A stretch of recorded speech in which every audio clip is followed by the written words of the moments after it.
નમસ્કાર મિત્રો, નર્મદે હર. તો આજે આપણે આવી ગયા છીએ માં નર્મદાની પરિક્રમા કરવા માટે.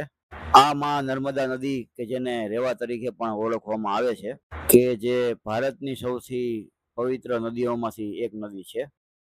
નર્મદા જિલ્લાના નાંદોદ તાલુકાના રામપુરા ગામ થી લઈને તિલકવાડા ગામ સુધી નર્મદા નદીનો પ્રવાહ ઉત્તર દિશામાં વહે છે. જ્યાં નદીનો પ્રવાહ ઉત્તર દિશા તરફ વહે છે તે ક્ષેત્રને ઉત્તર વાહિની કહેવામાં આવે છે. તો આપણી આ જે નર્મદા પરિક્રમા છે એ હજારો વર્ષથી ચાલી આવે છે. તો આ પરિક્રમા 19 માર્ચ 2026 થી શરૂ થઈ છે, કે જે 2000 કે તે 17 એપ્રિલ સુધી ચાલશે. તો આ યાત્રા લગભગ 21 કિલોમીટર લાંબી છે અને જેને ભક્તો એક દિવસમાં પણ પૂરી કરી નાખે છે. અને આ યાત્રામાં વચ્ચે ઘણા મંદિર પણ રસ્તામાં આપણે આવે છે અને આશ્રમ પણ રસ્તામાં આવે છે. તો મિત્રો, અમે જ્યારે નીકળ્યા સુરતથી ત્યારે 10:30 નો સમય થઈ ગયો હતો અને અહીંયા અમે પહોંચ્યા ત્યારે લગભગ 12:30 જેવો સમય હતો. પણ એ સમય દરમિયાન અમને અહીંયા ખૂબ જ મજા આવી છે, કેમ કે બધા અમે ફ્રેન્ડ સર્કલ આખા ગ્રુપમાં હતા, એટલે અમને ખૂબ જ મજા આવી અને પ્લસ એન્જોયમેન્ટ કરતા કરતા અમે મેન અહીંયા પડાવે પહોંચી ગયા છીએ. તો તમે ક્યારેય પણ આ નર્મદા પરિક્રમા ના કરી હોય તો તમે ન કરી હોય તો અવશ્યથી આ પરિક્રમા કરો, કેમ કે તમને અહીંયા ખૂબ જ મજા આવવાની છે. તમે તમારા ગ્રુપ હારે આવી શકો છો, તમારા ફેમિલી હારે આવી શકો છો અહીંયા, અને તમે અહીંયાનો આનંદ લઈ શકો છો.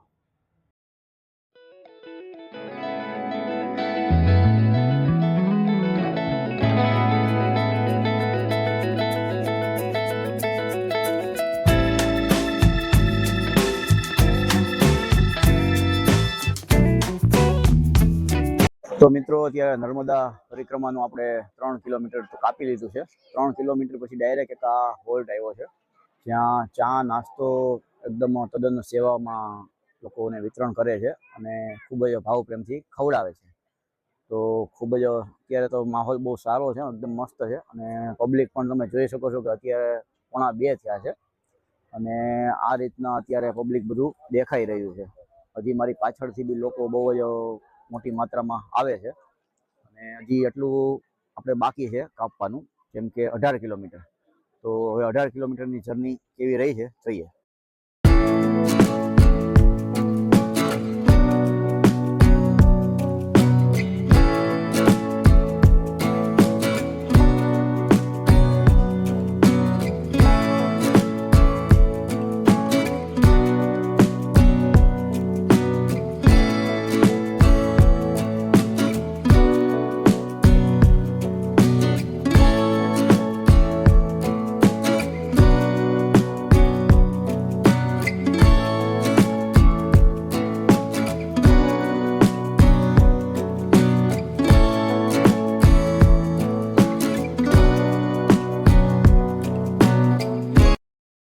તો અહીંયા ગરબા વાગતા હતા અને ગરબા વાગતા જોઈને અમારા ગ્રુપને એમ થઈ ગયું કે ચાલો અમે પણ ગરબા રમીએ.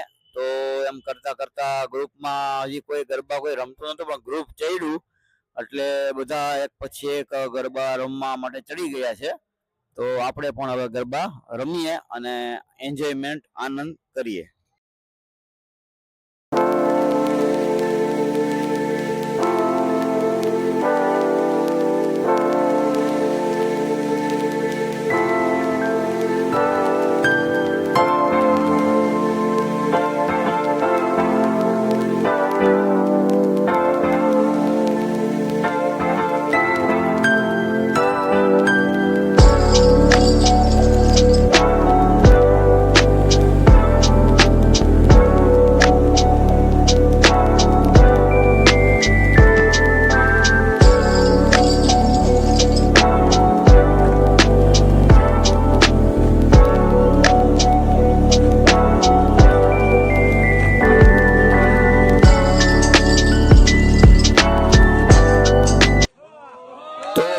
ખૂબ જ આનંદ લીધો ગરબા રમ્યા છે અને અહીંયા ચા પાણીનો નાસ્તો હતો, એટલે થોડાક મમરા હતા, સેવ મમરા, એ થોડાક ખાધા, ચા પીધી અને હવે ધીમે ધીમે આપણે આગળ વધીએ છીએ. અને આગળ વધતા જ હનુમાનજી મહારાજનું એક મંદિર આવે છે, તો ત્યાં મંદિરે દર્શન કરી ને આપણે આગળ પાછા વધીએ.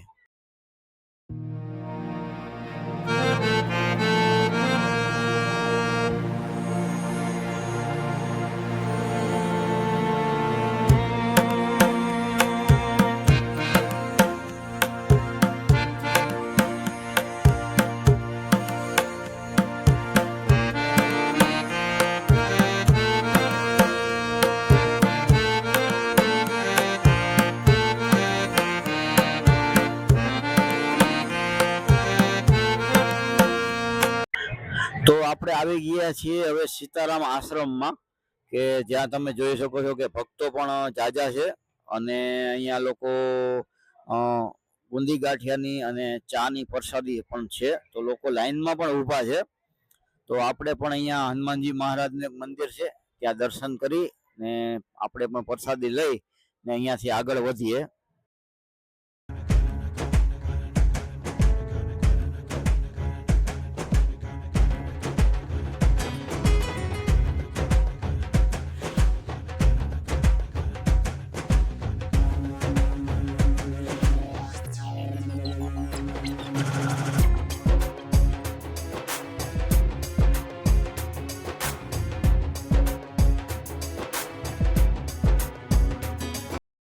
મિત્રો અત્યારે આપણે અહીંયા સીતારામ આશ્રમમાં પહોંચી ગયા છીએ. બુંદી ગાંઠિયાની પ્રસાદી પણ લઈ લીધી છે અને અહીંયા એક હનુમાનજીનું મંદિર છે, તો ત્યાં દર્શન કરવા માટે હું આવ્યો છું.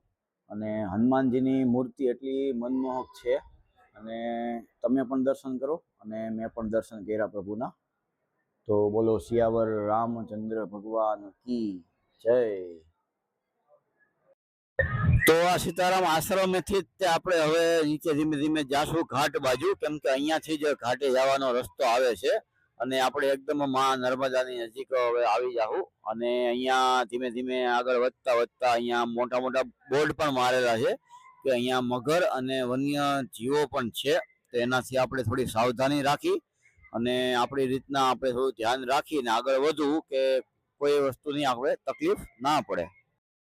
તો માં નર્મદાની પરિક્રમા કરતા કરતા આપણે જે અત્યારે કાંઠા ઉપર નર્મદાની પરિક્રમા આપણે કરી રહ્યા છીએ, તો એકદમ અલગ જ આનંદ આપણે આવી રહ્યો છે.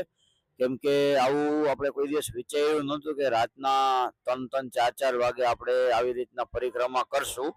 અને આ વાવાઝોડાના કારણે હવામાનમાં પણ બહુ ઘણો ફરક છે. કેમ કે ઘરેથી નીકળ્યા તો અહીંયા વાતાવરણ એટલું ઠંડુ હતું નહીં, પણ અહીંયા એકદમ ઠંડુ વાતાવરણ છે. 21 ડિગ્રી તાપમાન છે, એટલે તમે વિચારી શકો છો કે કેટલું ઠંડુ હશે. કેમ કે અહીંયાનું જે તાપમાન છે એ હિસાબે વસ્તુ કોઈ ભેગી હારે લાવ્યા નથી અમે, એટલે ઠંડી પણ લાગે છે પણ ચાલવાનું વધારે છે, એટલા માટે ધીમે ધીમે આગળ વધીએ છીએ અને મજા પણ બહુ આવે છે. તો આ પરિક્રમાના તમને રસ્તા પણ બહુ મજા આવે એવા આવશે, કેમ કે બધા અલગ અલગ, એવું નથી કે તમારે ચાલવાનું છે તો એક ધારું સીધી પટ્ટી જ છે એવું નથી. જરીક વાર તમને આમાં ડુંગરાળ વિસ્તાર આવશે, તમારે ડુંગર ઉતરવાનો આવશે, ચડવાનો આવશે, સીડી ચડવાની આવશે, ઉતરવાની આવશે, પછી તમારે થોડો જંગલ વિસ્તાર આવશે, પછી પાછો ખેતર વિસ્તાર આવશે, પછી કાંઠો વિસ્તાર આવશે. એવી રીતના બધા અલગ અલગ માર્ગનો પણ તમને આનંદ આવશે અને એ રીતના તમારી પરિક્રમા અહીંયા પૂરી થશે. અને આ પરિક્રમામાં એક વસ્તુ બહુ ખાસ છે કે જે સરકારે જે બધી સુખ સુવિધાઓ જે અહીંયા પૂરી પાડી છે એ બહુ સારી પૂરી પાડી છે. કેમ કે બધી જગ્યાએ બેસવા માટે ખુરશી, તમારા આરામ માટે પણ બધી વ્યવસ્થા છે, સંડાસ બાથરૂમ પણ છે, પ્લસ તમારે પાણીની પણ બધી સગવડ અહીંયા આપેલી છે. તો એ એક વસ્તુ સારી કહેવાય કે તમે આટલું જંગલ વિસ્તારમાં ચાલો છો તો તમને કોઈ વસ્તુની તકલીફ નથી પડતી. તો અત્યારે રાતના 3 ફાઇનલી વાગી ગયા છીએ અને અમે અત્યારે કાંઠા ઉપર પણ પહોંચી ગયા છીએ પરિક્રમા કરવા માટે. તો તમે જોઈ શકો છો કે અમારી પાછળ પણ હજી ખૂબ જ ટ્રાફિક છે અને અમે ધીમે ધીમે આગળ વધતા જઈએ છીએ. તો મળીએ આગળ કઈ રીતના પહોંચીએ અમે એ બધું જોતા જોતા. તો આજે તમે શેડ જે જોઈ રહ્યા છો એ બહુ અલગ જ આખો શેડ છે, કેમ કે સરકારની આખી વ્યવસ્થા અહીંયા તમને સમજાઈ જશે. પાણીથી માંડી અને તમને ટોટલ વસ્તુ અહીંયા તમને મળી જવાની છે. કેમ કે આપણે ચાલીને થાકીએ અથવા તો ફૂલ નીંદર આવતી હોય રાતના સમયમાં તો પણ અહીંયા તમે સૂઈ શકો છો, બેસી શકો છો, આરામ તમે અહીંયા કરી શકો છો. તો આ બહુ વ્યવસ્થા સારી કહેવાય અહીંયા સરકારની. પ્લસ અહીંયા તમારે કોઈ પણ પ્રકારની ઉપાધિ નથી. કદાચ તમે રાત્રિના સમયે અહીંયા તમે આખી રાત આરામ કર્યો હોય તો પણ તમારી માટે પૂરેપૂરી જગ્યા છે. અહીંયા તમને ગાદલું હોતન હોવા માટે આપે છે. પ્લસ અત્યારે આ વાવાઝોડાના કારણે વાતાવરણ જોકે થોડું ઠંડુ થઈ ગયું છે, પણ જો ગરમ હોય વાતાવરણ તો પણ ઉપાધિ કરવા જેવું કઈ અહીંયા છે નહીં, કેમ કે અહીંયા મોટા મોટા કુલર અને પંખા પણ આ લોકોએ ગોઠવેલા છે. તો માં નર્મદાને વહેતા જોયા ત્યારે કોઈ દિવસ વિચાર્યું નહોતું કે આવી રીતના આટલી વહેલી સવારે કે વહેલા 4 વાગે આવી રીતના ક્યારેક અમે પણ પરિક્રમા કરશું. પણ ગ્રુપે વિચાર્યું, મિત્રોએ બધાએ એને વિચાર્યું કે આપણે આ વખતે જઈએ માં નર્મદાની પરિક્રમા કરવા માટે. અને અમે અહીંયા આવ્યા, બહુ જ આનંદ આવે છે. અને તમે પણ અહીંયા એક વખત ચોક્કસથી આવો. ભલે 21 કિલોમીટર છે, તકલીફ પડશે, પણ મજા પણ એટલી જ આવશે તમને.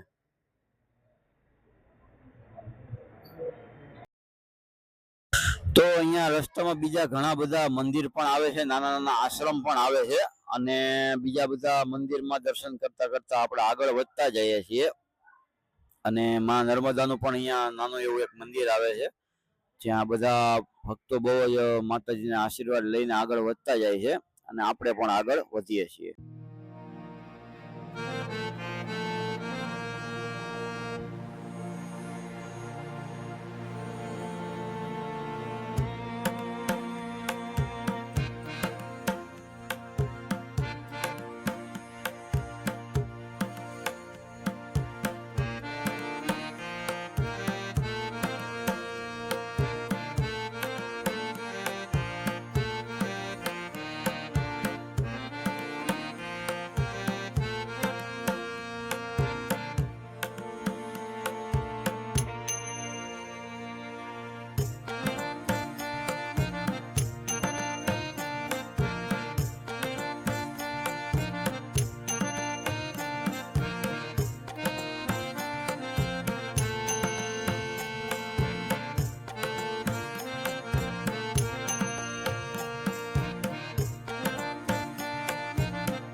તો વહેલી સવારના 6:30 વાગી ગયા છે. ધીમે ધીમે આગળ વધતા વધતા હવે ભગવાન સૂર્યનારાયણના પણ દર્શન થઈ ગયા છે. અને અહીંયાનો જે સવારનો વહેલી સવારનો જે નજારો જોઈને જે આનંદ આવે છે એ અલગ જ છે. તો તમે પણ ગમે ત્યાં આવો તો જેમ બને એમ રાતના સમયે પરિક્રમા કરવાનું રાખજો. તો તમારે આખી રાત પણ નીકળી જાય, તમને મજા પણ આવશે ખૂબ જ. અને તડકાથી પણ તમે બચી શકશો. અને સવારમાં તમને એકદમ આવો મસ્ત નજારો પણ જોવા મળશે અહીંયા.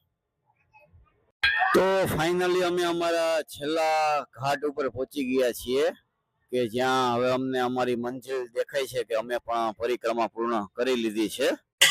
અને અહીંયાનો પણ માહોલ કંઈક અલગ જ છે, જે અલગ અલગ બધી વસ્તુઓથી શણગારેલો છે આ ઘાટ. તો આપણે આ ઘાટમાં હવે આગળ વધીએ, થોડોક ફોટો સેશન કરીએ, કેમ કે રાતના સમયે પરિક્રમા કરી એટલે એટલા બધા કંઈ ફોટો સેશન પણ નથી કર્યું. પણ હવે તો ભગવાન સૂર્યનારાયણ નીકળી ગયા છે બહાર, તો હવે આપણે પણ થોડો ફોટો સેશન કરીએ અને ગ્રુપ ફોટો પણ ખેંચી લઈએ. તો હવે આપણે આ કાંઠેથી સામેના કાંઠે જવા માટે આપણે બોટનો ઉપયોગ કરવો પડશે, કેમ કે વાંથી આપણે જે આ બાજુ આવ્યા ત્યારે તો આપણે જે અહીંયા પુલ બનાવેલો હતો ત્યાંથી જ આપણે આવ્યા હતા. અને ત્યાં પાણી પણ બહુ છીછરું હતું, એટલે આરામથી પુલ લગભગ ટકી રહ્યો હશે. પણ અહીંયાથી તો પાણી બહુ ઊંડું છે, એટલા માટે આપણે બોટનો સહારો લેવો પડશે. અને હવે આપણે અહીંયા બોટની ટિકિટ લેવા માટે ગોઠવાઈ ગયા છે બધા, અને બોટની ટિકિટ છે 50 રૂપિયા. તો અહીંયાથી હવે આપણે બોટમાં બેસીને સામેની બાજુ જઈને આપણી પરિક્રમાને આપણે હવે વિરામ આપી દેશું. તો આ પરિક્રમા વિશે થોડીક અમારી પોતાની જાણકારી કે અમે 1 વાગે આ પરિક્રમા સાંજે 1 વાગે ચાલુ કરી હતી, અને અત્યારે આ વહેલી સવારે 7 વાગે અમારી પરિક્રમા હવે અહીંયાથી પૂરી થાય છે. જો કે આમાં ઘણા નાના મોટા મંદિર પણ આવ્યા છે અને મોટા મોટા અલગ અલગ આશ્રમ પણ છે. તો બધી જગ્યાએ તો નથી ગયા, પણ જ્યાં રસ્તામાં આવતું હતું એ જગ્યાએ અમે જાતા ગયા છીએ.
જો તમને અમારો આ પરિક્રમાનો વ્લોગ ગમ્યો હોય તો અમારા વિડીયાને, અમારા વ્લોગને લાઈક, શેર અને સબસ્ક્રાઈબ જરૂરથી કરજો, અને કોમેન્ટ બોક્સમાં હર નર્મદે જરૂરથી લખજો, અને શેર તો ખૂબ જ કરજો કે આ રીતનો વ્લોગ જોઈ અને બીજા પણ લોકો કદાચ પરિક્રમા વિશે વિચારતા હોય તો આ વ્લોગ અમારો જોઈને પરિક્રમામાં આવી શકે અને અહીંયા પરિક્રમા કરી શકે.